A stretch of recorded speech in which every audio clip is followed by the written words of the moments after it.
ကြီးပါနော်အသက်ကတော့20ပေါ့ကိုယ့်ရဲ့ပေါ့စိတ်နေစိတ်ထားလည်းပြောင်းလဲရမယ်အကုန်လုံးဝန်ဆောင်မှုကစားတာအကုန်လုံးပြောင်းလဲရမယ်ပေါ့နော်ဒီရက်ပို့ပြီးတော့လေဒီတော့သဘောမကျခဲ့ဘူးပေါ့နော်ဒါပေမဲ့ကိုကတော့သဘောမကျချင်တယ်ဒီလက်ကိုဘာမှမပါတော့လေဒါတော့ကိုက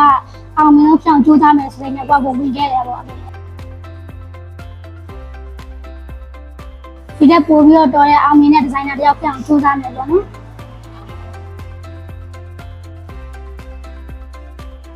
ရှိရပါဆရာအိုင်းပေါ့နော်ဆရာအိုင်းဆိုရင်သူကအဲ့တဲ့ရှိရောက်တဲ့ဆိုရင်အများကြီးဝန်ဆောင်မှုပေးဆောင်တယ်ပေါ့နော်ဘယ်လောက်ပဲသူရဲ့စိတ်ဆရာကြီးပဲရှိအများအဲ့တဲ့ချင်းမှတော့အများပြုံပြုံလေးနဲ့နေနိုင်တယ်ပေါ့နော်အဲ့ဒါရှိပါတယ်အဲ့လိုမျိုး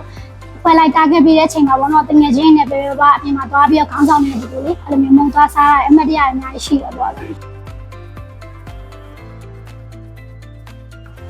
ပြေးခဲ့တယ်ပေါ့ဒီမှာဆိုရင်သူက3လဆိုရ target ပြေးတယ်လေအဲ့လိုမျိုးပြေးအောင်မှာကိုကတော့အစားတော့မပြေးခဲ့ဘူးပေါ့နော်အဲ့လိုမျိုးအချိန်လေးတစ်ခုရှိရကြအောင်လေအဲ့မှာနောက်ပိုင်းမှာကိုကဒီမှာမတက်ခင်မှာအဲ့ target ကိုပြေးအောင်စူးစမ်းနိုင်ခဲ့တယ်ပေါ့လေ